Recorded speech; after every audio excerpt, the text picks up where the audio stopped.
여러분 안녕하십니까? 안녕하세요. 어제 새롭게 들어왔지만 소개를 못해드린 우리 이종선 선생님 네 분 잠깐 일어나실까요? 네. 우리 두 분의 쾌유와 또 하나님의 충만하신 은혜와 건강을 위해서 여러분 큰 박수 한번 보내주시기 바랍니다. 네. 또 우리 김민구 선생님, 사모님 이렇게 오늘 함께 하셨는데요. 우리 사모님 환영하는 또 박수 부탁드립니다. 네,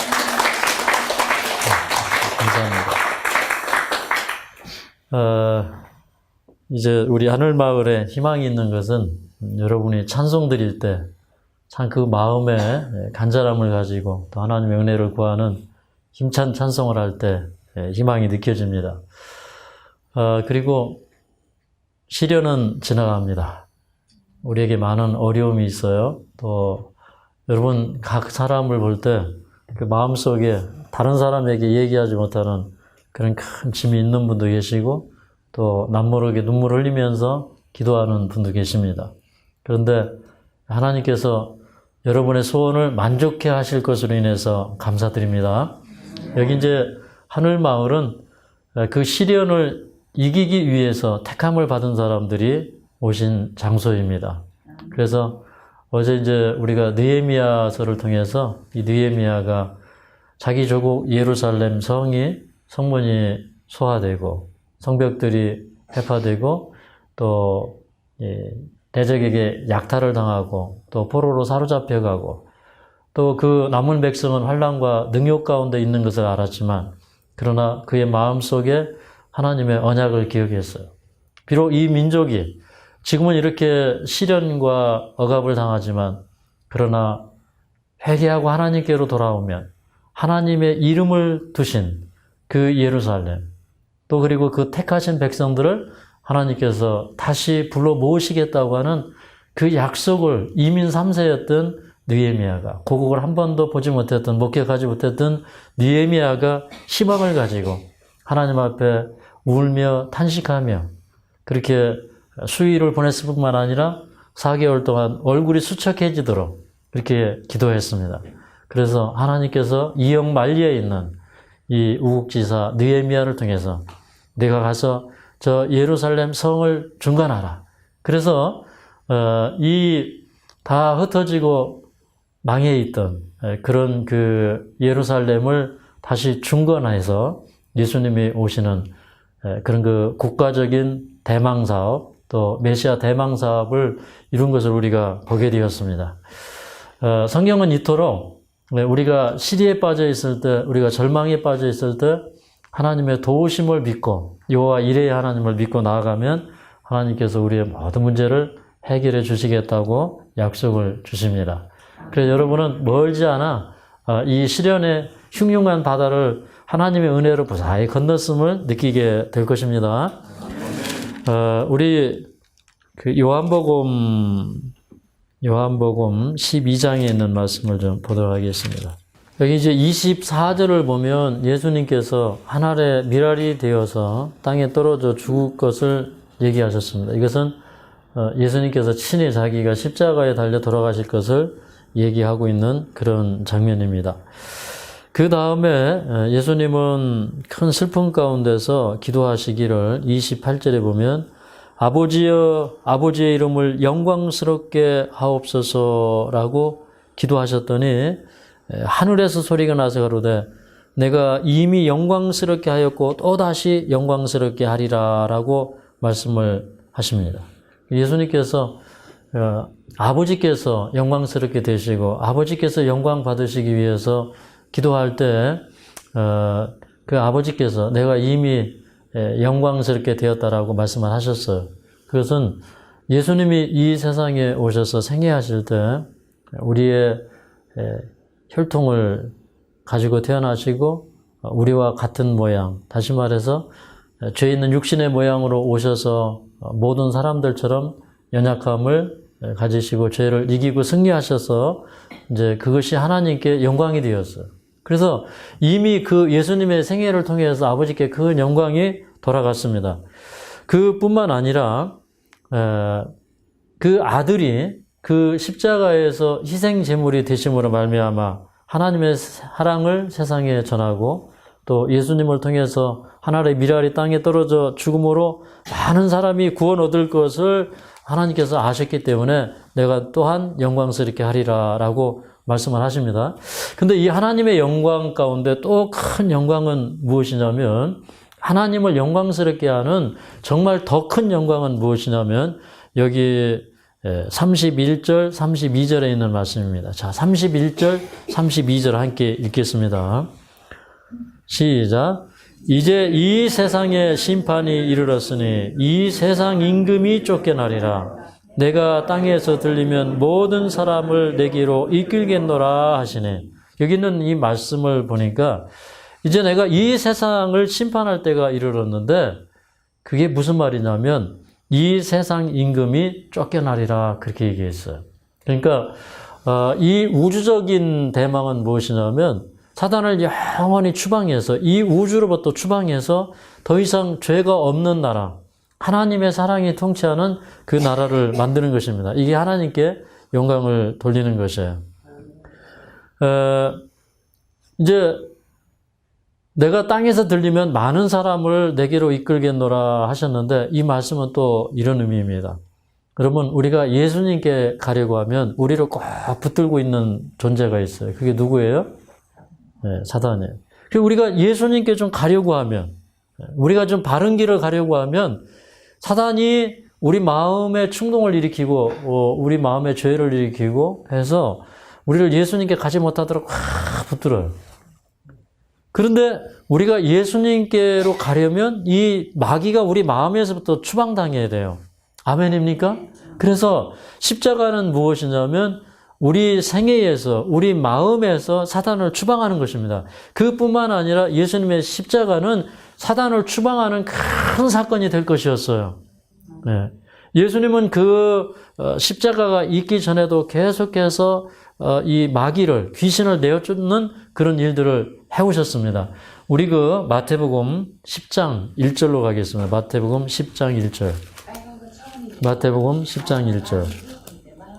마태복음 10장 1절. 이 마귀를 쫓아내는 이것이 얼마나 중요한 일인가를 오늘 이제 말씀을 통해서 우리가 배우게 될 것이고요. 그 다음에 이제 어떤 말씀은 한 시간만 잘 들어도 이 구속의 경륜이 확 뚫려요. 그러니까 많은 사람들이 이 성경이 참 이렇게 많은데 어떻게 우리가 이 성경을 이해할 수 있을 것인가? 좀 성경을 쉽게 이해할 수 있는 방법은 없나? 좀 이 성경의 이 전체적인 내용 가운데 가장 핵심적인 내용이 무엇인가? 이제 이런 거에 대해서 우리가 궁금하게 생각할 수가 있어요. 그런데 이번 시간에 잘 들으시는 분들은 성경의 큰 맥이 탁 뚫리는 그런 경험을 할 것입니다. 여기 자, 마태복음 10장 1절을 읽도록 하겠습니다. 마태복음 10장 1절 시작. 예수께서 그 12 제자를 부르사 더러운 귀신을 쫓아내며 모든 병과 모든 약한 것을 고치는 권능을 주시니라. 저는 이제 이 말씀을 읽을 때 12 제자에게 주님께서 주신 말씀이 귀신을 쫓아내고 병을 고쳐주라 이렇게 말씀을 하셨어요. 여러분 이 말씀을 읽을 때 여러분도 이 말씀에 사명감이 임해야 돼요. 아, 나도 귀신을 쫓아내고 병을 고쳐야 되겠다. 그래서 이제 흔히 병마야 물러가라 이런 기도를 합니다. 이 병마라고 하는 것은 뭐냐면 병을 가져주는 마귀다 이런 뜻이에요.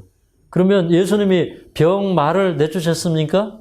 예. 그래서 예수님의 치유, 다시 말해서 신유, 그러니까 신의 그 치유는 무엇이냐면 하나님의 치유는 병마를 내쫓는 치유예요. 맞습니까? 그래서 이제 전인적인 치유, 우리 육신뿐만 아니라 마음을 치유하시는 분이 하나님이시라는 것입니다. 저는 이 마음의 치유가 질병이 치유가 된다는 사실을 하나님께서 아주 생생하게 경험하게 해주셨습니다.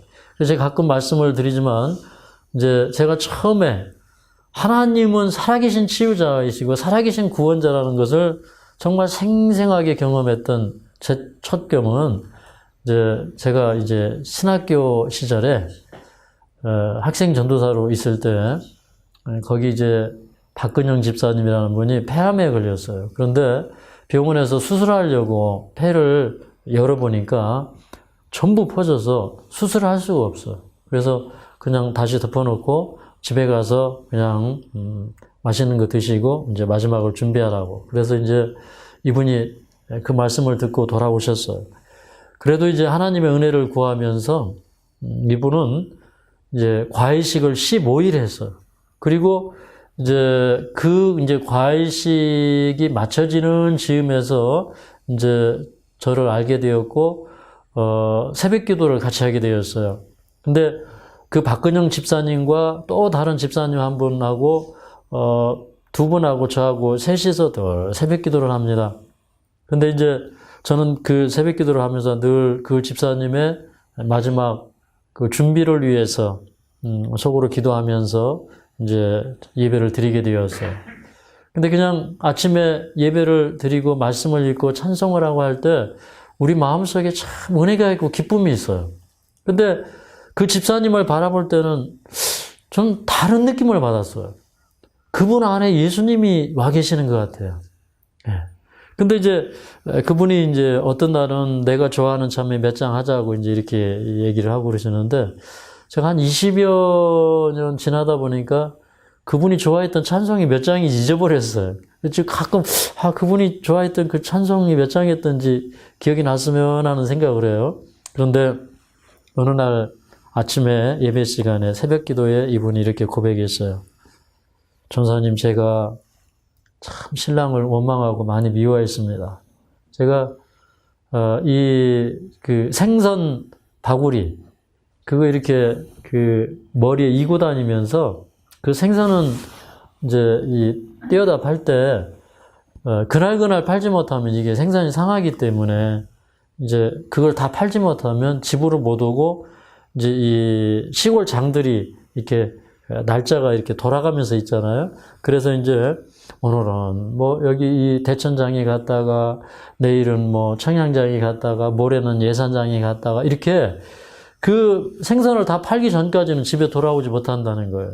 근데 그렇게 고생해서 집에 돌아오면 남편은 맨날 술 먹고 노름하고 그리고 돈을 어떻게 좀 모아 보려고 어떻게 장롱 아래에다가 뭐 장롱 밑에다가 어떻게 이렇게 숨겨놓으면 그거 어떻게 아는지 그거 갖다가 다 술 먹고 그냥 날려보내고 그러니까 자기 속이 아주 까맣게 타들어간대요. 근데 이제 그러면서 아들을 또 하나 이렇게 키웠죠. 그런데 그 아들이 이제 장성해서 이제 어른이 됐어요. 근데 그렇게 기도해도 이 아들이 예수님을 믿지 않아요.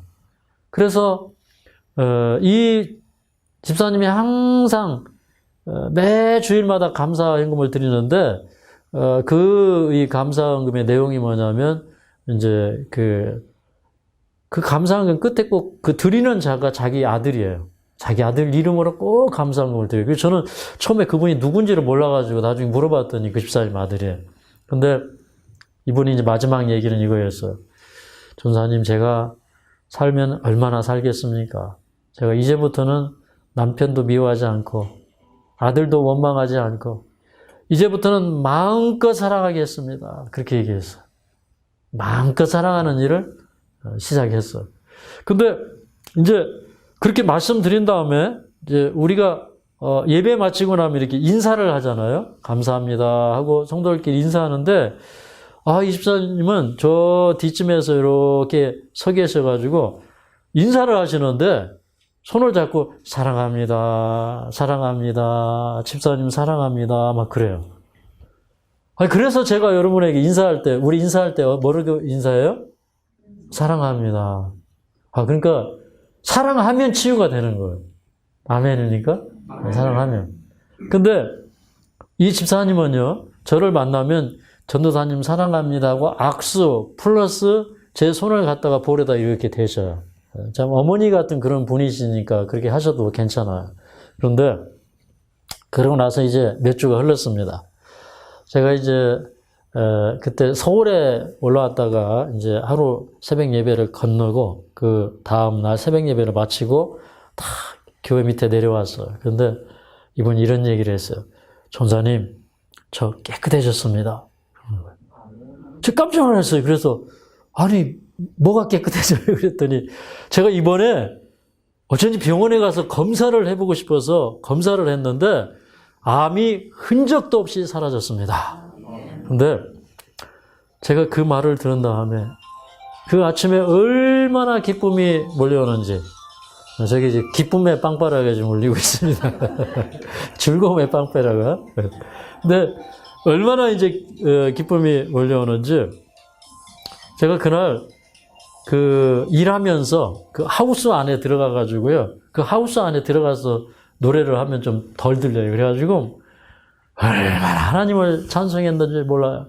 걸음마다 주와 함께 숨 쉴 때도 주와 함께 그 찬미하면서 얼마나 이 심령에 기쁨이 오는지 그러면서 제가 그때 하늘을 쳐다보면서 야, 지금도 하늘에 이 문이 열려 있고 그리고 우리 눈에는 보이지 않지만 이 야곱에게 보여진 그 사닥다리가 여기 이 지상위까지 놓여져 있고 그래서 거기 천사들이 오르락 내리락 하고 우리가 기도할 때 우리의 기도를 가지고 그 천사들이 하나님께 보고하고 그 기도가 응답이 되고 그러면서 그 박근영 집사님을 구원해 주신 그 하나님에 대하여 얼마나 감사한지 몰랐어요.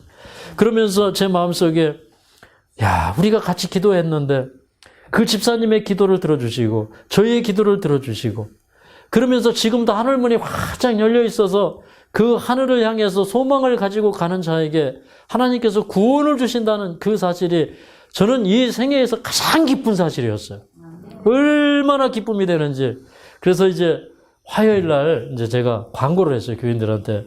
우리 박근영 집사님이 이번에 폐암 말기에서 이제 수술도 불구한 그런 선고를 받았지만 하나님의 은혜로 치유되셨습니다 하고 광고를 했는데 사람들이 막 저는 막 박수를 치고 막 정말 얼굴이 막 이렇게 기에 걸리고 이럴 줄 알았어요. 그런데 아멘 하고 말해요. 속에서 불이 나는 거예요. 이 살아계신 하나님의 역사를 목격하고 있는 이 교인들이 이걸 몰라요. 그래서 제가 그때부터 고민을 했어요. 그래서 제가 이제 그 성일에 교회 가가지고 제가 감사헌금을 냈어요. 이번에 제가 감사를 내면서 박근영 집사님을 완쾌케 하셔서 살아계신 하나님을 온 성도로 하여금 목독케 하신 주의 은혜에 감사하나이다. 이렇게 딱 썼어요. 그러니까 이제 제가 광고를 또 할 수 없잖아요. 학생 전도사가 나가도 또 광고할 수 없잖아요. 그러니까 이제 그 사회자가 그걸 읽어줬어요. 제 마음을 사람들에게 전달했어요. 이건 그냥 병이 나신 게 아니라 살아계신 하나님이 계시다는 거예요. 하나님은 살아계시다는 거예요. 그런 역사가 저에게 그 살아계신 하나님을 느낄 수 있고 그 능력을 실감할 수 있는 그런 역사가 되었어요. 근데 이 집사님이 하나님을 믿는다고 했지만 그 마음속에 미움이라는 마귀가 항상 자리하고 있었어요. 그런데 주님의 말씀을 대하면서 기도하면서 이번에 마음속에 남편 미운 마귀, 자식을 원망하는 마귀가 그날 쫓겨난 다음에 이 집사님이 급속하게 치유되었어요. 우리가 하늘에 가면 더 이상 뭐 아픈 것이나 눈물 흘리는 것이나 애통하는 것이 없다고 했습니다. 그리고 우리 마귀를 쫓아내야 됩니까? 마귀를 쫓아내는 것이 우리의 소망이 되어야 합니다. 예수님께서 이제 이 세상 임금의 그 심판이 이르렀고 이 세상 임금이 쫓겨나리라 이렇게 얘기하셨는데 마귀는요 3번 쫓겨나요. 3번. 그러면 이제 마귀가 어디에서 쫓겨나냐면 세 종류로 마귀가 쫓겨나는 걸 성경을 얘기하고 있는데 첫 번째는 우리가 예수님을 믿을 때 우리 마음에서 마귀가 쫓겨납니다. 그래서 귀신을 쫓아내고 병을 고쳐주라 그렇게 얘기했어요. 그러니까 우리의 병을 자꾸 심하게 하는 게 이게 뭐예요? 이 마음이에요. 근데 다 내려놓고 기쁘고 즐거운 마음을 가져야 돼요. 성령이 주시는 그 은혜와 화평이 우리 마음속에 있어야 돼요. 그 다음에 두 번째는요, 성경은 굉장한 사건을 기록하고 있습니다. 자, 우리 요한복음 12장으로 가보겠습니다. 요한계시록 12장 10절.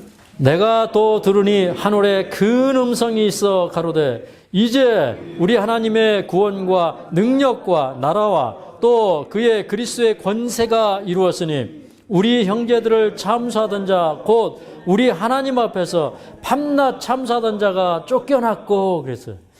이 요한이 계시를 보는데 하늘의 큰 음성, 하늘의 큰 승리의 함성이 울려 퍼지는 것을 보게 되었어. 그래서 여기 성경에 뭐라고 기록했냐면 하늘에 큰 음성이 있어 가로되 그래서 이게 막 그 천사들이 보고 부르짖는 큰 승리의 함성. 이게 뭐냐면 예수님께서 십자가에 달려 돌아가실 때 사단의 운명은 결정났고 예수님은 십자가에서 승리하셨어요. 뭐 아무리 사람들이 조롱하고 비웃고 남은 구원하면서 너는 구원할 수 없느냐? 너도 구원하고 우리로 구원하라. 뭐 강도도 조롱하고 저가 그렇게 많은 사람을 구원했지만 자기는 구원할 수 없도다. 저가 진정 하나님의 아들이면 하나님이 자기를 구원할 텐데 그러면서 저 사람은 하나님의 아들이 아니다. 사람들이 비웃는 거예요. 근데 예수님 끝까지 승리하시고 그 다음에 맨 마지막 십자가상의 치료의 맨 마지막 말씀은 뭐예요? 다 이루었다.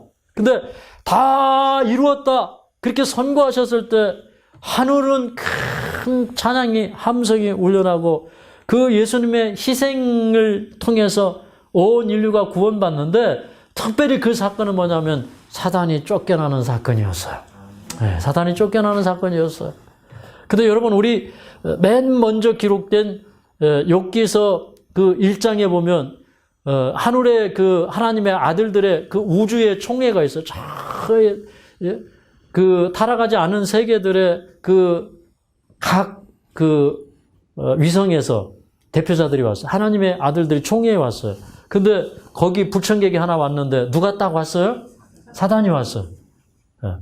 그래서 예수님의 십자가 이전에는 사단이 지구의 대표 세상 임금을 자체하고 하늘에 올라갈 수가 있었는데 예수님이 십자가에서 달려 돌아가시는 순간에 하나님의 나라와 구원과 능력이 나타났어요. 이제 사단의 나라는 없어지는 거예요. 사단의 능력은 이제 없어지는 거예요. 그래서 그 사단이 하늘에서부터 쫓겨나서 더 이상 지구의 공식적인 대표자가 이제는 아니에요. 아멘입니까? 네. 그러면 이 지구의 공식적인 후계자는 누굴까요? 사실은 예수님이 사람이 되셔서 지금 하나님 보좌 우편에 앉으셔서 이제 그 구속의 권리 증서를 가지고 이 구속의 인을 떼시면서 계속 우리를 이제 구원하시는 일을 하고 계시는데 사실은 예수님이 사람이 되신 이유는 이 지구를 누구에게 주기 위해서 사람이 되신 거예요? 우리에게 주시기 위해서, 사람에게 주시기 위해서 상주자가 되신 거예요. 그런데 예수님이 예수님의 생애에서 사단을 쫓아내시고, 그 다음에 이제 하나님의 보좌로부터 이 사단을 쫓아내시고, 이 사단은 결국 어디에만 한정돼 있어요? 이 지구상에만 한정돼 있어요. 근데 마지막에 이 지구상에서 사단을 쫓아낸 사람들이 누구예요? 우리들이에요. 자, 11절을 읽겠습니다. 11절. 또 여러 형제가 어린 양의 피와 자기의 증거하는 말을 인하여 저를 이기었으니 그들은 죽기까지 자기 생명을 아끼지 아니하였도다. 근데 여러분 예수님이 대표로 쫓아내시는 게 아니에요. 이게 무슨 말씀이냐면 자, 우주로부터 예수님이 사단을 쫓아내셨어요. 그런데 예수님이 생애를 통해서 하나님의 말씀을 통해서 사단을 쫓아냈어요. 그 다음에 뭐라고 해보냐면 이제 사단을 잡는 방법을 딱 가르쳐 주는 거예요. 왜 이제 뱀을 잡는 방법을 아버지가 딱 가르쳐 준 다음에 아들에게 야 너도 한번 잡아봐 이렇게 얘기하는 거예요. 아시겠죠? 그래서 이번에는 누가 이기는 거예요? 여러 형제들이 어린 양의 피와 자기의 증거하는 말을 인하여 사단을 이기는 거예요. 아멘입니까? 네. 그러니까 사단아 물러가라. 그러면 사단이 물러갑니까? 네. 우리가 믿음으로 그렇게 하면 사단이 물러가는 것이에요. 우리 마음속에 잘못된 생각이 들을 때, 죄된 생각이 들을 때 이거는 사단이 주는 생각이야.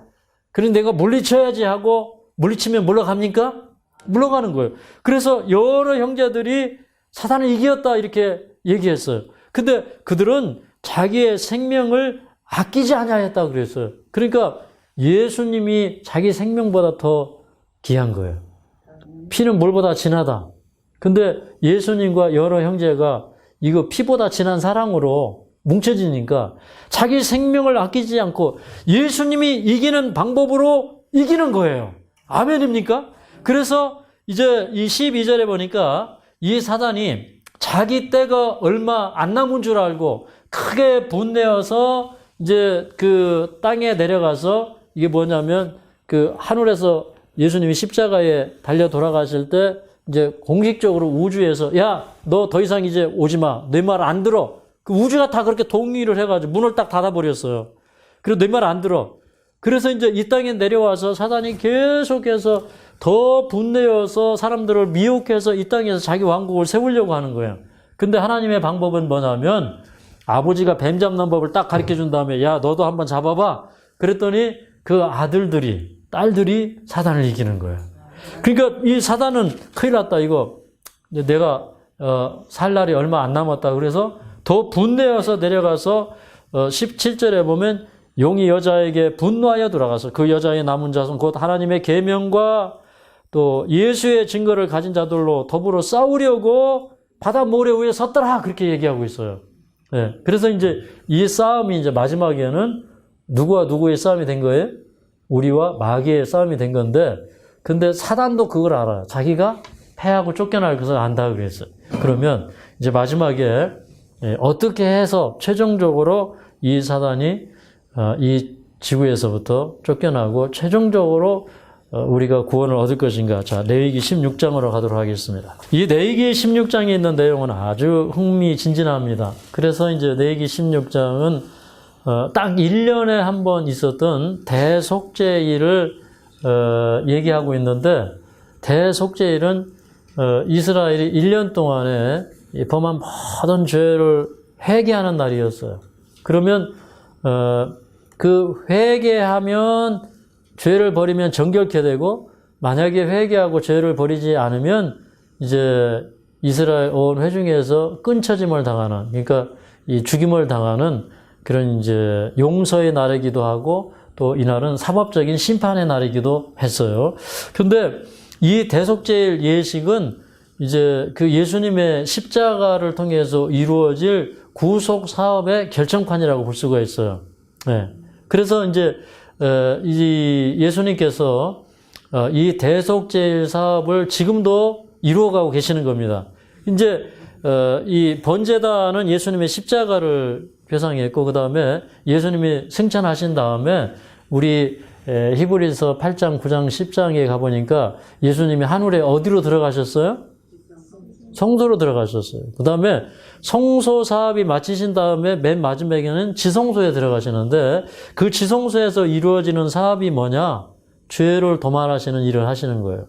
그거는 온 이 지상에 하나님의 백성들의 마음속에 죄를 정결케 하시는 거예요. 속죄하는 것과 정결케 하시는 것과 죄를 도말하는 것은 사실은 일맥상통하는 의미예요. 그러면 그 정결케 된 자들에 의하여 사단은 마지막으로 추방을 당하는 것입니다. 그게 되면은 이제 하나님께서 능력으로 그 사단을 이제 불에 태워서 완전히 소멸해 버리고, 그 다음에 이 지구상은 더 이상 죄와 사단이 존재하는 곳으로 이제 바뀌는데, 그 내용을 이제 레위기 16장에서 얘기를 하고 있어요. 그런데 이제 레위기 16장은 대속죄일에 굉장히 흥미진진한 한 이벤트를 했다고 하는 사실을 우리에게 설명을 해주고 있어요. 그래서 그 이벤트를 잘 이해하면 이 대속제일의 중요한 부분이 열리게 됩니다. 우리 레위기 16장 자 5절부터 10절까지 함께 읽도록 하겠습니다. 시작. 이스라엘 자손의 회중에게서 속죄 제물을 위하여 순염소 둘과 번제물을 위하여 순양 하나를 제할지니라. 아론은 자기를 위한 속죄제의 수송아지를 드리되 자기와 권속을 위하여 속죄하고 또 그 두 염소를 지하여 회막문 여호와 앞에 두고 두 염소를 위하여 제비법대 한 제비는 여호와를 위하고 한 제비는 아세사를 위하여 할지며 아론은 여호와를 위하여 제비 뽑은 염소를 속죄제로 드리고 아세사를 위하여 제비 뽑은 염소는 산대로 여호와 앞에 두었다가 그것으로 속죄하고 아세사를 위하여 광야로 보내지니라.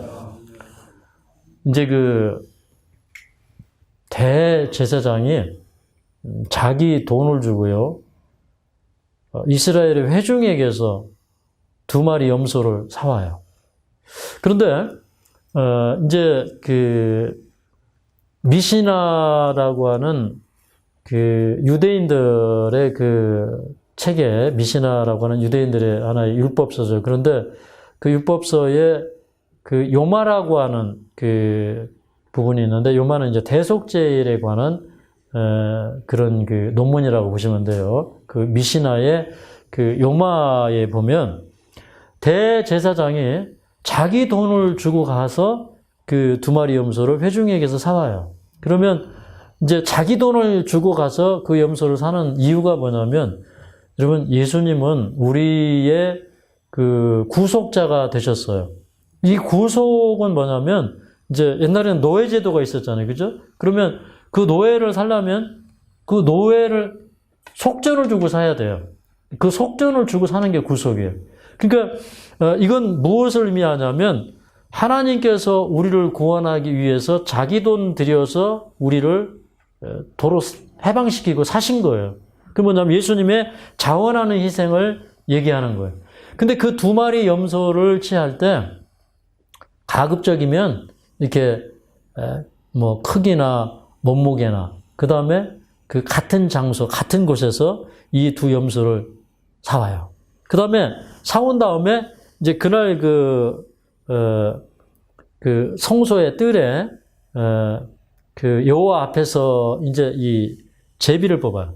제비를 뽑는데 그 제비를 하나는 그 어떤 그 염소가 되냐면 여호와를 위한 염소가 되고 그 다음에 1마리 염소는 아사사를 위한 염소가 돼요. 근데 옛날에 이제 이렇게 칼피라고 하는 이런 상자나 이렇게 항아리에 이렇게 제비를 이렇게 뽑을 때 이 제비는 이렇게 그 뭐라고 할까 이렇게 매끈한 이렇게 얇은 돌 이런 걸로 되어 있어요. 그래가지고 거기다가 하나는 뭐 아세사를 위하여 그 다음에 하나는 여호와를 위하여라고 씁니다.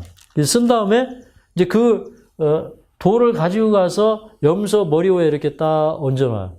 얹고 이렇게 손을 딱 펴보면 이제 그것이 여호와를 위한 염소인지 아세사를 위한 염소인지 결정이 돼요. 그래서 이제 이렇게 이제 사람들의 관심이 굉장히 거기에 이렇게 집중되어 있는 거예요. 어떤 염소가 여호와를 대표하는 염소가 되고 어떤 염소가 아세사를 대표하는 염소가 될 것인가? 어떤 염소가 희생당하는 염소가 되고 어떤 염소가 쫓겨나는 염소가 될 것인가? 그래서 이제 이 대속죄 예식이 마치면은 이제 부정 중에 있는 성소를 정결케 한 다음에 이제 이 성소에서 정결케 한 이런 예식이 다 끝나면 이제 대제사장이 그 죄를 짊어지고 나오는 거예요. 죄를 짊어지고 나와서 그 아세사를 위한 염소의 머리 위에 이렇게 손을 얹고 이스라엘 회중의 모든 죄와 불의와 허물을 그 머리 위에 다 이렇게 얹어서 자기 몸을 이렇게 기울여서 아주 이렇게 힘차게 눌러가지고 그 머리 위에 이스라엘 회중의 모든 죄를 다 전가시켜 버려요. 그럼 이 염소가 이제 미리 정한 사람에 의해서 이렇게 사람이 살지 않는 광야 무인지경에 끌려가서 저 절벽 밑에 이렇게 낭떠러지에 굴림을 당하면 이 염소가 거기서 죽는 거예요. 다시는 돌아오지 못해요. 이게 뭐냐면 사단이 이 지구상에서 영원히 추방되는 예식을 이제 얘기하는 건데, 자, 근데 이제 왜 그러면 이 대속제일이 이루어지기 전에 온 회중들이 다 모여 있는 이 성소의 뜰에서 이 제비 뽑는 예식을 행한 거예요. 그거는 이런 거예요. 모든 사람의 관심이 집중되어야 될 아주 흥미로운 사건이라는 거예요. 예. 그 흥미로운 사건이 무엇이냐? 여러분, 지금도 많은 사람들이 이런 질문을 합니다. 야, 이거 사단을 쫓아내는 게 가능해? 다시 말해서 죄를 이기는 것이 과연 가능하냐? 이 말은 다시 말해서 하나님의 말씀대로 사는 것이 가능하냐? 이 말을 또 다른 말로 표현하면 하나님의 율법을 사람이 지키는 것이 가능하냐? 불가능하냐? 이런 이슈가 달려있어요. 그러면 이제 염소를, 그 두 마리 염소를 이렇게 보기 전에 사실은 이제 이 성경의 염소는 두 가지 의미로 사용이 돼요. 첫 번째는, 이 대속제일에 이 피를 가지고 두 번 성소 안에 들어가는데, 첫 번째 이 성소는 뭐냐면, 그 송아지를 한 마리 잡아가지고 제사장이 자기와 자기 그 권속도를 위해서 자기와 그날 이제 집례를 대속제 예식을 행하는 자기와 자기를 돕는 제사장들이 정결케 해야 돼요. 그래서 그날 이 정결 사업을 할 수가 있어요. 그래서 이제 그 피를 가지고 이제 성소에 들어가서 휘장에 뿌리고 뭐 향단 뿔에 바르고 그다음에 지성소에 들어가서 지성소 속죄수에 뿌리고 함으로 말미암아 먼저 그것을 행하는 사람들의 죄를 정결케 했어요. 그다음에 이제 염소를 잡아가지고 그 염소의 피를 가지고 들어가서 성소에 휘장에 뿌리고 향단 뿔에 바르고 그다음에 마지막으로 지성소 안으로 들어가서 그 피를 그 지성소 속죄수 위에 뿌리고 또 바닥에 이렇게 뿌리고 그런 예식을 통해서 모든 사람들이 이제 죄가 정결케 되는 거예요. 그런데 이제 그 염소가 한 마리의 염소는 그날의 죄의 정결과 죄의 도말을 위해서 사용되는데 한 마리 염소는 이렇게 그 죄의 모든 책임을 지고 그 죄의 모든 결과를 지고 쫓겨나요. 그래서 그 한 마리는 어떤 염소가 되냐면 아사세를 위한 염소가 돼요.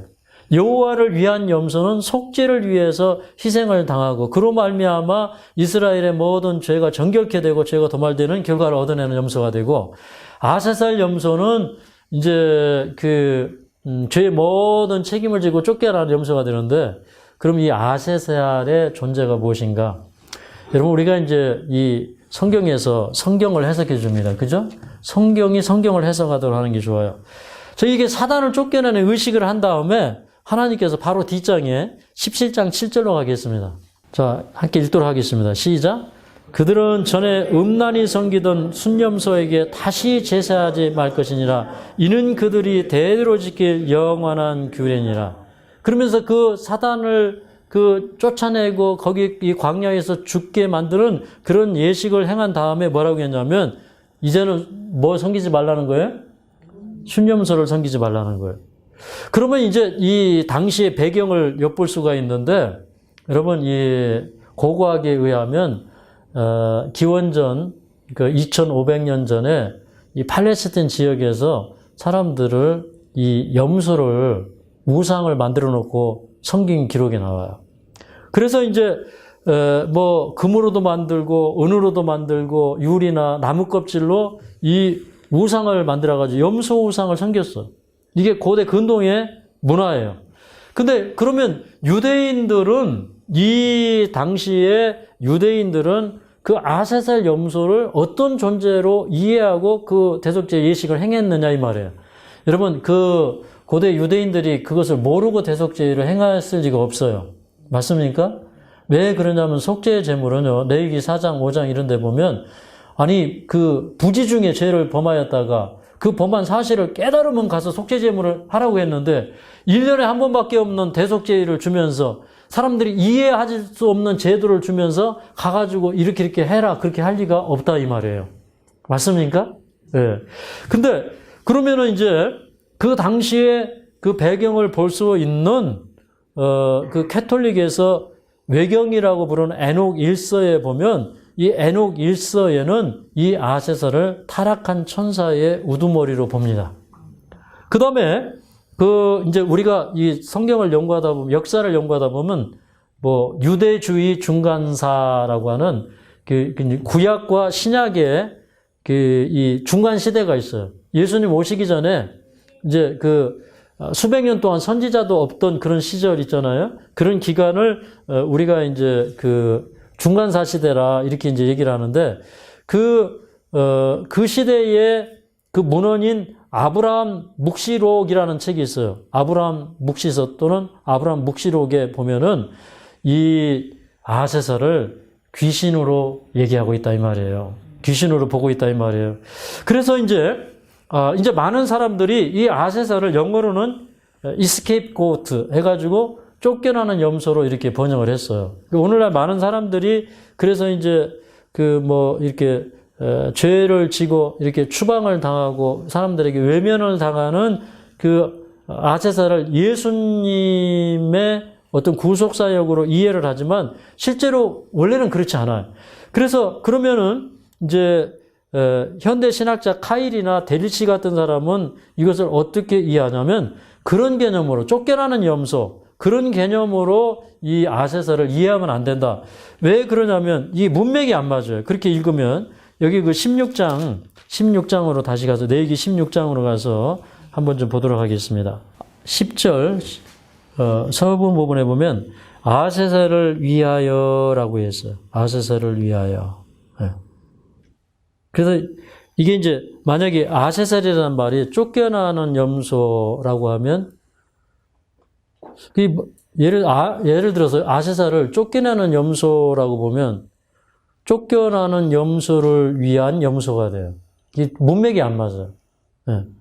근데 아세살을 위하여라고 했을 때 이게 그때 당시에 사람들이 얘기했던 것처럼 이제 귀신 마귀 이런 존재로 이해를 하면 여호와를 위한 염소 말 되죠? 문맥이 되죠?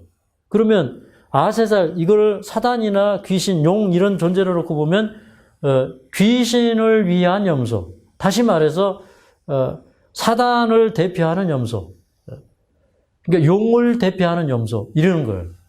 그래서 이제 이게 원래 의미는 무엇이냐면 염소라는 말이 에지예요. 에지. 그 다음에 이게 아세살이 에지와 엘의 합성어인데 에지는 염소고 뒤에 엘은 무슨 뜻이냐면 힘센이라는 것이거든요. 그래서 이게 원래 이제 힘센 염소인데 그 힘센 여수는 사람들이 어떻게 저 광야에 사는 사단의 그 우두머리 귀신 이런 개념으로 사람들이 이해를 했어. 그래서 이제 엘이라고 하는 것은 이제 이걸 유마라고 하는데 어떤 거를 이렇게 이어서 발음을 하다 보면 이 발음이 이렇게 부드럽게 되기 위해서 발음이 약간 변해요. 그래서 아자젤 이게 우리 이제 번역으로는 아사살이라고 번역을 했던 원래 원어적인 번역은 아자젤. 그래서 에지라는 말과 엘 사이에 이 제트라는 단어와 이라는 단어가 들어가가지고 이게 이제 아세살이 되었다. 이렇게 보는 이 견해가 굉장히 성경적인 견해예요.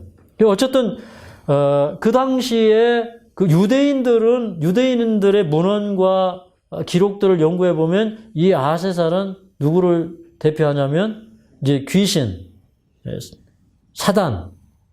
그래서 여기 대속죄를 위에서 쫓겨나는 마지막에 존재가 누구예요? 귀신이고 사단이라는 사실을 알 수가 있어요. 자, 그럼 왜 이런 일이 있을 수가 있었던가? 자, 여기 레위기 16장 19절을 보겠습니다. 자, 이제부터 굉장히 중요한 부분인데 좀 잘 보도록 하겠습니다. 시작. 또 손가락으로 그 피를 그 위에 7번 뿌려 이스라엘 자손의 부정에서 단을 성격케 할 것이요. 그랬어요. 그러니까 여기 이제 이스라엘의 자손의 부정에서 단을 성결케 하라. 그래서 이제 단이든 지성소든 성소든 이렇게 정결케 함을 위해서 이 피가 뿌려졌는데 특별히 16절을 보면 이렇게 또 얘기를 했어요. 자, 16절 함께 읽겠습니다. 시작. 고 이스라엘 자손의 부정과 그 범한 모든 죄를 인하여 지성소를 위하여 속죄하고 또 그들의 부정한 중에 있는 회막을 위하여 그같이 할 것이요 라고 얘기했어요. 여러분 원래 성소라는 말 자체가 거룩한 장소를 얘기하는 거예요. 근데 대속죄일에는 그 성소나 지성소가 부정 중에 있어요. 그래서 여기 보니까 그들의 부정한 중에 있는 회막을 위하여 이게 이 피를 뿌려서 정결케 하는 일을 하라는 거예요. 그러면 여러분 이 성소가 부정하게 되었다는 것은 어떤 의미예요? 이걸 우리가 이해해야 돼요. 이게 굉장히 중요한 이해거든요. 성소가 부정하게 되었어요. 여러분 이런 거죠. 자, 우리가 계속 죄를 지으면 우리 품성이 정결해져요, 부정해져요? 부정해지죠. 그런데 원래 성소는 부정한 곳이에요, 정결한 곳이에요? 정결한 곳이죠. 근데 이제 옛날에 이제 사람들이 죄를 지을 때, 이제 족장이나 평민이 죄를 지으면, 그 속죄제의 피를 가지고 이제 제단에 가서 담불에 바르고 담 밑에 쏟았어요. 그 성소의 피를 가지고 들어가는 대신에 그 속죄제의 고기를 제사장이 먹고 죄를 짊어지고 이제 성소에 들어갔어요. 그건 뭐냐면 예수님이 우리 죄를 짊어지시는 걸 얘기하는 거예요. 우리 죄를 제거해 주시는 걸. 그 다음에 이제 대제사장이나 온 회중이 죄를 범하면은 그 속죄제의 피를 가지고 들어가서 성소에 휘장에 뿌리고 그 향당 뿔에 발랐어요. 그건 뭐냐면 이 사람의 모든 고백한 죄가 어디로 가냐면 예수님께로 가요. 예수님의 피를 통해서 그 피를 통해서 그 죄가 어디로 옮겨지냐면 성소로 옮겨지는 거예요. 성소로 옮겨져. 그게 무슨 얘기냐면 여러분 우리가 하나님 잘못했습니다. 우리를 용서해 주십시오. 그리고 마지막에 기도를 뭐라고 해요? 예수님의 이름으로 기도합니다. 그러니까 우리의 죄를 제거하려면 반드시 누가 필요한 거예요? 예수님이 필요해요. 그 예수님의 피가 필요한 거예요. 그 예수님을 통해서 우리가 용서받기 위하여 우리의 모든 죄가 성소에 다 옮겨지는 거예요. 그러니까 1년 동안 이스라엘이 지은 죄가 성소로 다 옮겨졌기 때문에 성소가 정결케 되어 있어요? 부정해져 있어요? 부정해져 있어요. 그러니까 그 부정한 것들을 다 없애야 정결케 되는 거예요. 여러분, 우리가 죄 지은 게 죄의 기록이 남아있을까요? 사실은 하늘 성소에만 남아있는 게 아니라 녹음기 틀어놓으면 다 나와요. 그죠? 근데 그 사실은 녹음이라는 게 녹음기에만 됩니까? 이런 데도 다 됩니까? 이 과학적인 원리에 의하면 사람의 기록은 유전자뿐만 아니라 이 세상에 다 그 사람이 다녀간 곳에는 다 기록이 남아요. 맞습니까? 근데 그걸 정결케 하려면 예수님의 피를 통해서 죄가 성소로 옮겨져야 되는 거예요. 그래서 예수님의 피는 죄인의 죄를 성소로 옮기는 방편을 제공한 것이에요. 그런데 대속죄일이 왜 필요한 거예요? 그를 성소로 옮겨진 죄를 모아두었다가 이제 이스라엘이 전심으로 온 마음으로 회개할 때 그것을 한꺼번에 다 도말할 필요가 있었다는 거예요. 네. 그래서 이제 염소의 피를 가지고 들어가서 이제 지성소에 염소의 피를 뿌릴 때 그것은 우리의 죄를 도말시키는 거예요. 그것은 여호와를 위한 우리의 죄를 도말시키고 우리를 구원하는 사업이 여호와를 위한 사업이 되는 거예요. 근데 이제 사람들이 이런 생각을 하는 거예요. 근데 이게 가능하냐 이 말이에요. 죄를 이기는 것이 가능하냐 이 말이에요. 그래서 예수님이 이제 한 마리 염소, 희생양이 되기 위해서 염소가 되어서 오셨는데 사단이 뭐라고 그러냐면 사단이 사람들을 염소처럼 만드는 거예요. 염소처럼. 근데 이 한 마리 염소는 어떤 염소냐면 여러분 이 성경에서 염소는 고집 센 사람. 예. 그래서 스가랴 10장에 보면 내가 수점소도를 벌하리라 그랬잖아요. 예? 고집 센 지도자들, 막 이런 사람들. 염소 키워봤어요?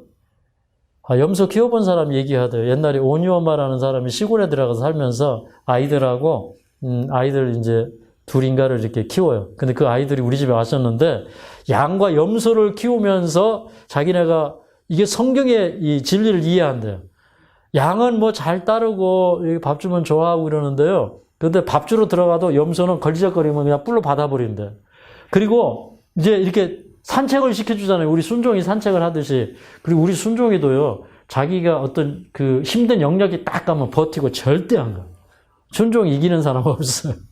근데 이 염소가 고집을 한번 부리기 시작하면 이게 안 따라온대. 아무리 잡아 끌어도.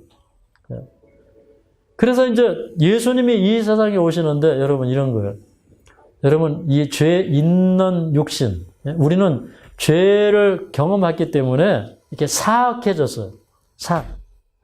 그래서 이 사악해졌다는 건 뭐냐면 이 성경에 이 대속죄일에 이스라엘의 그 불의를 이렇게 용서해 주시는데 이 불의가 뭐냐면 이렇게 이 원어로는 이게 뭐냐면 아온인데 이게 뭐냐면 불의 사악함이에요. 이 사악함이라는 이 말은요, 이 아온이라는 말은 어근 아와에서 왔어요. 아와. 이게 뭐냐면 구부러지다, 뭐 뒤틀리다 이런 거예요. 여러분 사람이 뒤틀려 있어요. 여러분 사람 관계도 한번 그렇지만 뒤틀리면 이게 잘 안 돼요. 사람들도 죄를 지으면 심성이 뒤틀려 있어요. 그러니까 그 뒤틀린 사람끼리 만나가지고 살다 보면 참 부부간에 엄청 싸우죠. 해결이 잘 안 돼요. 그 경험하십니까? 이게 뭐냐면 사악함이에요. 근데 이제 그러니까 이게 사악함이 있는 거예요. 그래서 우리 심령에 그런 사악함이 이루어지는데 성소도 그런 죄들이 다 옮겨지는 거예요. 그 사악함, 불의가 옮겨지는 거예요. 그 다음에 그 성소로 옮겨지는 또 죄라는 게 있어요. 죄는 뭐냐면 죄라는 말은 원래 패션하는 의미인데 이거는 이렇게 범법하는 거예요. 그 율법을 어긴 거예요. 그 다음에 어떤 지경을 넘어 들어가는 거예요. 하나님께서 인정하신 범죄리 테두리를 넘어가 버리는 거예요. 이게 이제 죄예요. 우리 죄가 참 많죠. 근데 그 죄를 또 다른 말로는 또 뭐라고 그러냐면 이제 하타라 그렇게 얘기해요. 하타는 뭐냐면 이렇게 표적을 빗나가는 거예요. 표적을. 이렇게 관역을 향해서 활을 탁 당겨가지고 쏘는데 이게 관역을 빗나가요. 그 뭐냐면 우리가 이렇게 곁길로 가는 거. 그 다음에 목표물에 도달하지 못하고 딱 떨어져. 근데 그런 죄가 얼마나 많아. 선을 행할 줄 알고도 행치 아니하면 죄니라. 그러니까 선을 행하지 않아도 죄예요. 우리가 성도로서의 표준에 도달하는 삶을 살지 못하면 그게 다 표적을 빗나가는 거예요. 그게 다 죄예요. 그런 것들을 용서해 주는 게 이게 대속죄예요. 그래서 이제 이렇게 얘기했어요. 자, 여기 16장 21절을 읽겠습니다. 16장 21절. 시작. 아론은 두 손으로 산 염소의 머리에 안수하여 이스라엘 자손의 모든 불의와 그 범한 모든 죄를 고하고 그 죄를 염소의 머리에 두어 미리 정한 사람에게 맡겨 광야로 보낼지니라고 얘기했어요. 여기 보니까 그 성소를 정결케 한 다음에 제사장의 죄를 다 짊어지고 나와서 마지막에 그 죄를 아세사를 위한 염소 위에 올릴 때 그 죄가 전가되는데 무슨 죄가 있냐면 모든 불의라는 거는 제가 아까 사악함, 이게 아와에서 막 뒤틀어진 거 이거 있죠. 이게 무서운 겁니다. 죄로 인해서 사람이 품성이 막 어떤 길이 나 있고 뒤틀어 있는 거. 그 다음에 그 범한이라고 했을 때 이 범한이라고 하는 것은 범죄한 것이에요. 패샤. 다시 말해서 율법을 어긴 것들. 그 다음에 범한 모든 죄를 고하고 했을 때 이 모든 죄가 뭐냐면 이게 표준에 도달하지 못한 거예요. 예? 그리스도인으로서 그리스도인답게 살지 못한 거예요. 야, 이 세 가지를 얘기하는 게 뭐냐면 메시아 그리스도예요. 다니엘서 9장 25절부터 나오는 기름 부음을 받은 자, 죄와 허물, 또 이런 것들 나오죠. 한 세 가지가 나와요. 근데 그 문제를 해결해 주는 게 이게 뭐냐면 이게 대속죄예요. 근데 여러분, 사람은 이 날 때부터 이게 좀 염소 같은 기질을 가지고 나요. 이게 죄된 본성을 물려받고 태어나요. 예. 근데 문제는 뭐냐면 그것이 문제라. 물려받은 것이 문제가 아니라 내가 죄를 범하고 사는 것이 문제야. 그 예수님이 이 세상에 오실 때 왜 염소로 이렇게 표현되어 있냐면 예수님은 죄 있는 육신의 모양으로 오셨지만 한결같이 시험을 받으셨지만 죄를 이기셨어요. 그러니까 이 문제를 해결하기 위해서는 두 마리 염소가 같아야 돼. 그러니까 예수님이 이 염소 같은 인성을 취하고 오시고 그 다음에 이 사단을 대표하는 이 모양도 역시 염소 같은 모양이에요. 그래서 이 죄의 책임이 누구에게 죄의 책임이 있느냐 이걸 증명하기 위해서는 예수님은 우리 인간과 동일 조건으로 오셨다 이 말이에요. 예. 그래서 예수님이 한 마리 염소가 되셔서 죄를 승리하시고 속죄제물이 되신 것이고 그 다음에 한 마리 염소는 무엇이냐면 인간은 죄를 지을 수 없다. 인간이라는 이 염소로 대표된 이 인간이라고 하는 이 자체만으로는 죄를 이길 수 없다는 거예요. 근데 예수님이 죄를 이겼어. 그러므로 온 우주가 그걸 보게 된 거. 그래서 미리 정한 사람은 무엇이냐면 인간은 죄를 이길 수 있다는 것을 마지막에 증명할 사람들, 증인들이에요. 이 증인들이 어떤 사람들이냐? 마지막에 하나님의 계명과 예수 믿음을 지키는 자들이에요.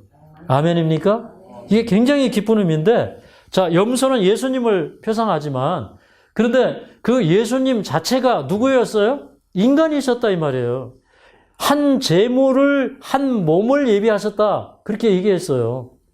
시편 40편에 보면. 그죠?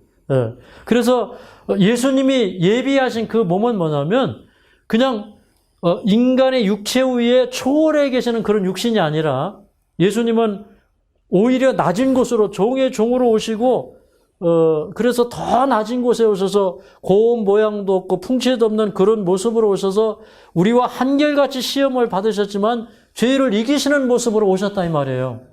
그래서 이제 그러면 죄의 책임이 누가 있느냐? 이 대속죄일에 정결케 된 이스라엘 백성들을 보면서 하나님의 구속은 완전하구나. 인간은 이렇게 완전한 정결이 가능하구나. 이것이 증명될 때 마지막에 그 많은 정결케 된 사람들 가운데 대표자가 있는데 이게 누구냐면 미리 정한 사람이에요. 사단을 마지막에 쫓겨내는 사람. 그것을 압축해서 보면 마지막 시대에 하나님의 계명과 예수의 증거를 가진 자들. 그걸 더 압축해서 보면 14만 4천이에요. 근데 이런 이제 의미들을 우리가 하나씩 짚어보면서 사단은 영원히 추방될 것이다. 그리고 그 사단을 추방하는 과정 가운데서 우리에게서 병마가 나간다. 꼭 기억하시기 바랍니다. 네. 우리 찬송하겠습니다.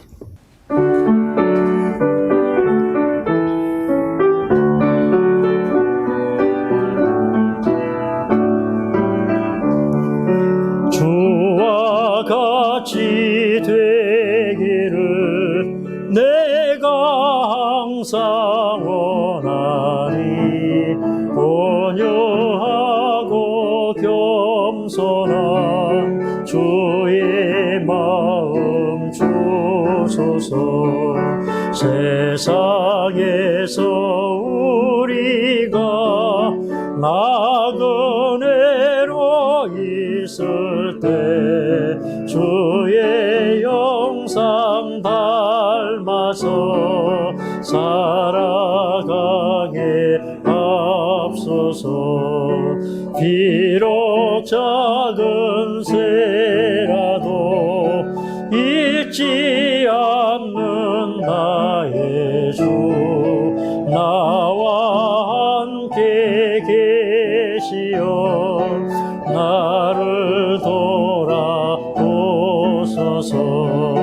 마음이 깨끗하기를 내가 항상 원하니 악한 마음을 버리고 살아가게 하소서.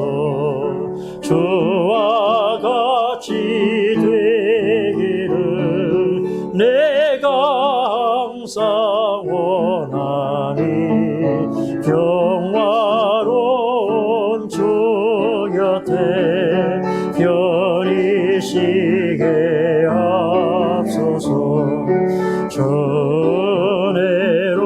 거듭 나 말씀 위에 굳게 서 영원 무궁하도록 주와 함께 살리라. 아멘. 자비하신 우리 아버지, 오늘도 저희들에게 함께 하심을 인하여 감사드립니다. 예수님은 그 제자들에게 명령하시기를 귀신을 내어 쫓고 병을 고쳐주라고 하셨습니다. 아버지, 주님의 치유는 우리 마음에서부터 일어나는 치유임을 분명하게 말씀해 주셔서 감사합니다.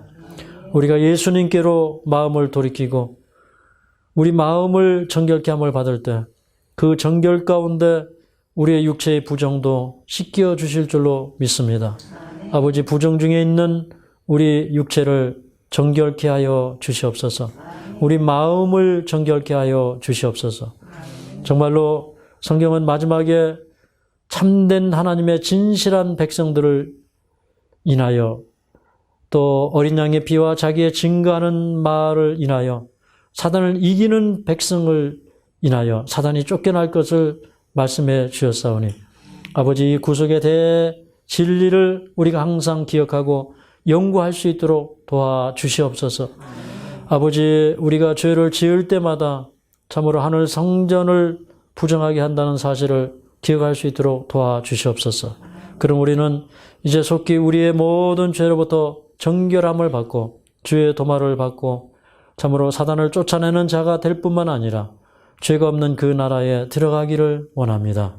우리에게 끝까지 용기 주시고 또 이 말씀을 듣는 모든 사람들에게 성령의 지속적인 지도하심이 함께 하셔서 이 구속의 대진리를 깨닫도록 축복하여 주시옵소서. 오늘도 몸과 마음을 주님 앞에 구별하여 드리며 또 하나님의 성전에 드리는 그 예물마다 하나님 축복하여 주시옵소서. 예수님의 이름으로 간절히 기도하옵나이다.